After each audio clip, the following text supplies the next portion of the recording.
जयंती है और उनकी जन्मस्थली काशी में आज उनका दर्शन करने, आशीर्वाद प्राप्त करने के लिए आया था। अरविंद केजरीवाल जी का संदेश लेके आया था और जो विचार संत रविदास जी ने दिए हैं वो आज भी उतने ही प्रासंगिक हैं जितना सैकड़ों वर्ष पहले प्रासंगिक थे। उन्होंने कहा था, कोई भी व्यक्ति ऊंचा या नीचा अपने कर्म के आधार पर होता है। कोई भी व्यक्ति छोटा या बड़ा अपने कर्म के आधार पर होता है। जाति के आधार पर ऊंच नीच या छोटा बड़ा नहीं होता।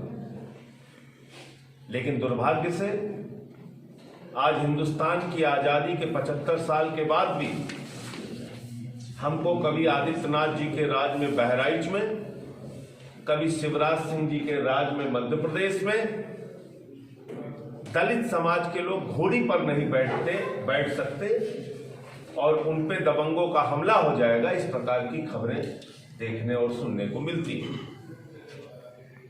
दलित समाज की जो रसोइयां होती हैं विद्यालयों में, उनका बनाया हुआ खाना बच्चे नहीं खाते, इस प्रकार की अजीत सिंह जी दक्षिणी से, सतीश सिंह जी शिवपुर से, राकेश पांडे जी कैंट से, कैलाश पटेल जी सेवापुरी से, सत्य प्रकाश राम अजगरा से, अमर सिंह पिंडारा से, ये सारे हमारे प्रत्याशी हैं जिनके लिए मैं हाथ जोड़कर वाराणसी की जनता से वोट की अपील करता हूं और उम्मीद करता हूं कि बदलाव की जिस राजनीति के लिए हम लोग आए हैं उसमें हमारा साथ देंगे। लोग हमसे पूछते हैं आम आदमी पार्टी कहां है, मैं ये कहता हूं वोट बैंक बनाने वालों ने लोगों के बैंक खाली किए हैं। जिनको 300 यूनिट बिजली फ्री चाहिए, रोजगार चाहिए, किसानी चाहिए, माताओं बहनों की सुरक्षा चाहिए, वो आम आदमी पार्टी के वोट बैंक है। आम आदमी पार्टी कहाँ है जो लोग पूछते हैं, आम आदमी पार्टी समाजवादी पार्टी के मैनिफेस्टो में है, आम आदमी पार्टी कांग्रेस पार्टी के मैनिफेस्टो में है, आम आदमी पार्टी भारतीय जनता पार्टी के मैनिफेस्टो में है। उत्तर प्रदेश में हमारे राजनीतिक दखल से जो मुद्दे हम उठाते रहे हैं और जिस पे हमने काम किया है, आज मजबूर हैं सारे राजनीतिक दल हमारे मुद्दों को चुराने के लिए और उन्हीं मुद्दों पर बात करने के लिए। धन्यवाद, मुझे इतना ही कहना था। आपके कोई सवाल? रोजगार की बात हो रही है तो रोजगार का स्रोत आप लोग का क्या रहेगा? जैसा कि आपने कहा कि रोजगार हम लोग नए अवसर पैदा करेंगे। 2-3 चीजें हैं। सबसे प्रमुख शिक्षा और पुलिस विभाग और अस्पताल, ये 3 ऐसी सेवाएं हैं जहां पर आज भारी संख्या में उत्तर प्रदेश में वैकेंसी है जिसको भरा नहीं गया। भारी संख्या में डिग्री कॉलेजेस में, जूनियर हाई स्कूल में, प्राइमरी स्कूल्स में जहां पर बच्चे ज़्यादा हैं, टीचर कम है और विद्यालय बिल्कुल जिसको आप कह लीजिए शिक्षक विहीन है, उन जगहों पे भर्ती की जाएगी। दूसरा, पुलिस की भर्ती अगर आप देखें तो जितनी संख्या और जितनी आबादी है, लॉ एंड ऑर्डर को मेंटेन करने के लिए पुलिसिंग की व्यवस्था उत्तर प्रदेश में नहीं है, वहां पर हमारे पास अवसर है। साथ ही साथ गांव में बहुत सारी ऐसी योजनाएं हैं जिसकी देखरेख के लिए हर गांव में आप कर्मचारियों की नियुक्ति कर सकते हैं। आज पैसे का सुचारू रूप से अगर सदुपयोग नहीं हो पा रहा है जमीन पर, इसलिए कि कोई सिस्टम नहीं है, कोई व्यवस्था नहीं है। दिल्ली के अंदर हमने फ्री बिजली किया, फ्री पानी किया, फ्री शिक्षा किया, फ्री स्वास्थ्य किया, मोहल्ला क्लिनिक बनाया, बस की यात्रा फ्री की, बावजूद इसके हमने मुनाफे का बजट दिया। क्यों? क्योंकि पैसे का हम सदुपयोग कर रहे हैं। यूपी में 5,80,000 करोड़ का बजट है, वो सारा का सारा बजट लूट और भ्रष्टाचार में जाता है। हमने खोला सारा घोटाला, आपको याद होगा, हमने राम मंदिर में हुए घोटाले को खोला, हमने हजार जिसके साथ गैंगरेप होता है, पूरी की पूरी आदित्यनाथ जी की सरकार गैंगरेप करने वालों के साथ खड़ी होती है और उस गरीब बेटी को रात में 2 बजे जला दिया जाता है। आगरा का अरुण वाल्मीकि जिसको पुलिस वाले पीट पीट के निर्मम हत्या कर देते हैं, उसमें कोई कार्रवाई नहीं होगी। ऐसी तमाम अनेकों घटनाएं हैं आज भी समाज में, जिसके कारण से मैं इस बात को फिर दोहरा रहा हूं कि संत रविदास जी का संदेश, उनके अनमोल विचार आज भी उतने प्रासंगिक हैं जितने सैकड़ों वर्ष पूर्व थे।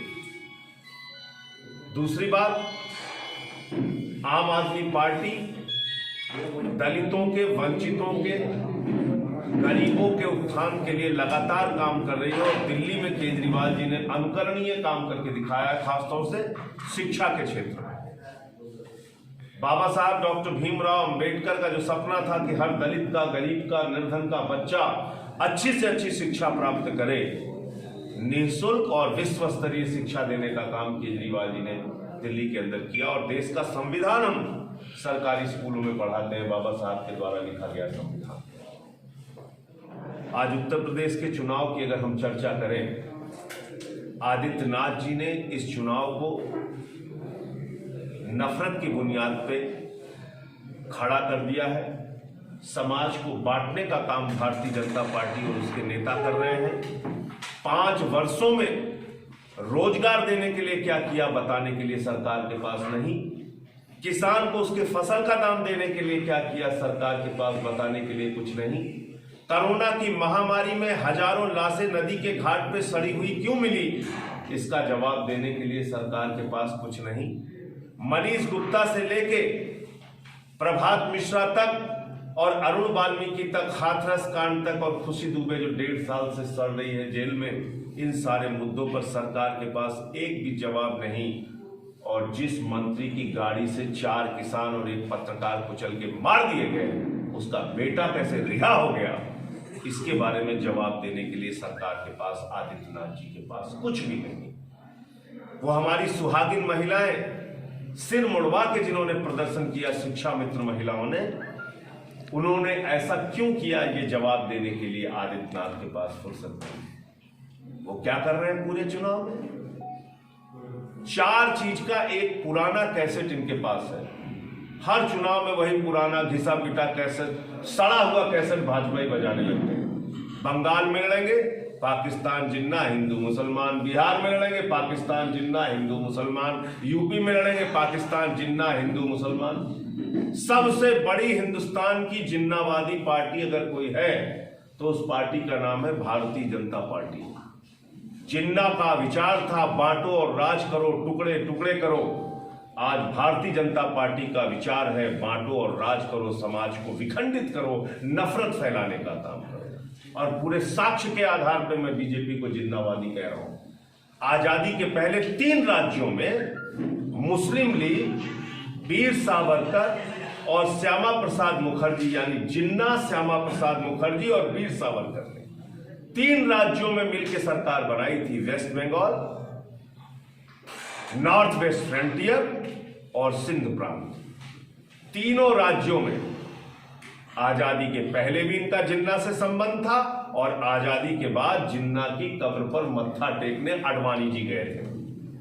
जिन्ना को अपनी किताब में जसवंत सिंह जी ने धर्मनिरपेक्ष लिखा है। आज पूरे चुनाव में जिन्ना जिन्ना कर रहे हैं। मैं आदित्यनाथ जी से कहना चाहता हूं, अगर आपके अंदर साहस है तो गन्ना की बात कीजिए।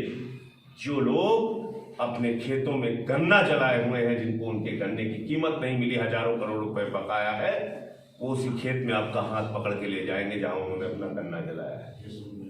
आप जिन्ना जिन्ना जिंदा कर रहे हैं और अभी नई नई जानकारी दे रहे हैं। अभी चुनाव जब 2022 में आया तो योगी जी बता रहे हैं पाकिस्तान हमारा दुश्मन देश है। जैसे हम लोग कक्षा 8 के बच्चे हैं, ये 75 साल से हमें पता है पाकिस्तान हमारा दुश्मन देश है। तुम्हें क्यों नहीं याद था जब तुम आजादी के बाद पहले प्रधानमंत्री के रूप में पाकिस्तान के प्रधानमंत्री को अपने शपथ ग्रहण समारोह में बुलाते हो? तुम्हें क्यों नहीं याद था जब तुम बगैर बुलाए नवाज शरीफ के बर्थडे का केक काटने चले जाते हो? तुम्हें क्यों नहीं याद था कि पाकिस्तान दुश्मन देश है? जब पठानकोट में हमारे जवान शहीद होते हैं तो वहां पर तुम पाकिस्तान की खुफिया एजेंसी जो हिंदुस्तान में आतंकवाद फैलाती है, उस ISI को बुला के जांच कराते हो, हमारे शहीदों को अपमानित करते हो। आदित्यनाथ जी कह रहे हैं उत्तर प्रदेश का चुनाव 80 और 20 पर होगा। मैं उनसे पूछना चाहता हूं, 1.5 साल से जो खुशी दुबे जेल में सड़ रही है वो 80 में आती है या 20 में आती है? जो प्रभात मिश्रा जिसका फर्जी इनकाउंटर हो गया वो 80 में आता है या 20 में आता है? जो मनीष गुप्ता गोरखपुर में पीट पीट के मार डाला गया पुलिस के द्वारा, वो 80 में था या 20 में था? जो हजारों लाशें कोरोना की महामारी में नदी के घाट पे सड़ी हुई मिली, चील कौवे कुत्ते नोच रहे थे, वो 80 में आते हैं 20 में आते हैं? जो प्रयागराज में नौजवान पीटे गए बर्बरता पूर्वक, वो 80 में थे 20 में थे? जो हाथरस की गरीब बेटी रात में 2 बजे जला दी गई, ये 80 में आते हैं 20 में आते हैं? इसलिए आम आदमी पार्टी कहना चाहती है, उत्तर प्रदेश का चुनाव 80 और 20 पर नहीं होगा, गरीब बच्चों की फीस पर होगा। बुनियादी मुद्दों पर हम बात कर रहे हैं, हम जनता के जुड़ी हुई जिंदगी के उनके मुद्दों पर बात कर रहे हैं। और इसलिए आदित्यनाथ जी को समझाना चाहता हूं, अपनी भाषा पर संयम रखिए। गर्मी उतार देंगे, सुनो केजरीवाल, इनके घर में नौकरी कर रहे हैं केजरीवाल।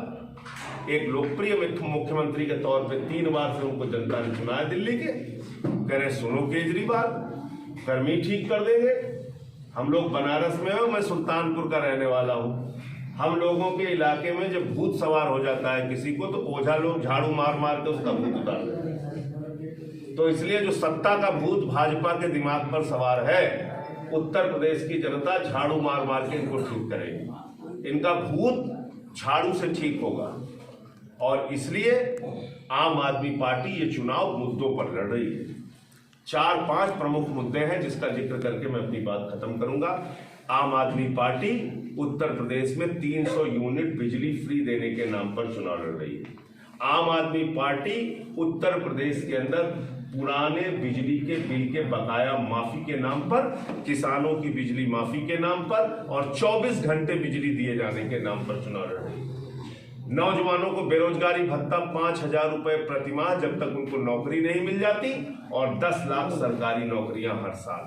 1,000 रुपए माताओं बहनों को महिला सशक्तिकरण के लिए प्रतिमाह, और किसान को उसके फसल का दाम 24 घंटे में उसके खाते में, और साथ ही साथ महिलाओं के लिए बस की यात्रा पूरे उत्तर प्रदेश में फ्री। तो अपनी यात्रा शुरू करें। संजय सर, मोदी के भी आने की संभावना है इस बार, क्या इफेक्ट होगा? देखिए, ऐसा है कि मोदी जी हों या योगी जी हों, इन्होंने जो वादे जनता से किए थे उसको एक भी इन्होंने जमीन पे पूरा नहीं किया। पहले मोदी जी ने कहा कि पकौड़ा योजना हम लेके आए हैं, अब नौजवान पकौड़ा बेच के रोजगार कर ले। फिर इन्होंने कुछ दिनों में ऐसी हालत कर दी, इस बार कटोरा योजना लेके आए हैं, अब सबको हाथ में कटोरा पकड़ा देंगे। तो पकौड़ा योजना के बाद कटोरा योजना, फिर उसके बाद कहां तक ये लेके जाएंगे हिंदुस्तान को? भारत माता की जय लगाते हैं लोग। मैं पार्लियामेंट का मेंबर हूं, आपको जानकारी दे रहा हूं, 6.5 लाख करोड़ की संपत्ति बेच रहे हैं लोग। भारत माता की 6.5 लाख करोड़ की संपत्ति बेच रहे हैं। रेल बेच रहे हैं, सेल बेच रहे हैं, कोल बेच रहे हैं, बीपीसीएल बेच रहे हैं, LIC बेच रहे हैं, पोर्ट बेच रहे हैं, एयरपोर्ट बेच रहे हैं, सड़क बेच रहे हैं, बिजली बेच रहे हैं, स्टेडियम बेच रहे हैं, FCI बेच रहे हैं, क्या क्या नहीं बेच रहे हैं। संजय और सर, सिर्फ एक फार्मूला इनके पास है, पूरा देश बेच देंगे, चिल्लाना मत, भूखा मारेंगे, चिल्लाना मत, कोरोना में मार देंगे, रोना मत, हम मुसलमानों से लड़ रहे हैं, खुश रहो तुम लोग। सिर्फ एक फार्मूला है। अब इस देश के लोगों को ये बात समझनी पड़ेगी। ये कटोरा योजना जो लेके आए हैं, इससे हमें सावधान होना पड़ेगा। जी संजय सर, इस भ्रष्टाचार के मुद्दे पर आप क्या कहना चाहेंगे? आम आदमी पार्टी किस तरह से इससे निपटेगी? भ्रष्टाचार के मुद्दे पर तो सर सबसे ज्यादा लड़ाई हमने लड़ी। इनका तो प्रभु श्री राम के मंदिर में चंदा चोरी जो की थी वो भी मैंने खोला। इसी को मैं आपको बता रहा हूँ कि इनका भ्रष्टाचार मैं खोलता रहा, ये हमारे ऊपर मुकदमा लिखते रहे। नहीं, जब ये आपकी सरकार आ जाएगी तब आप इस चीज को किस तरह से देखेंगे? जेल में होंगे सारे भ्रष्टाचारी। और दिल्ली में हमने भ्रष्टाचार खत्म करके बजट बढ़ा के और उसका पैसा जनता के लिए सदुपयोग करके दिखाया। धन्यवाद।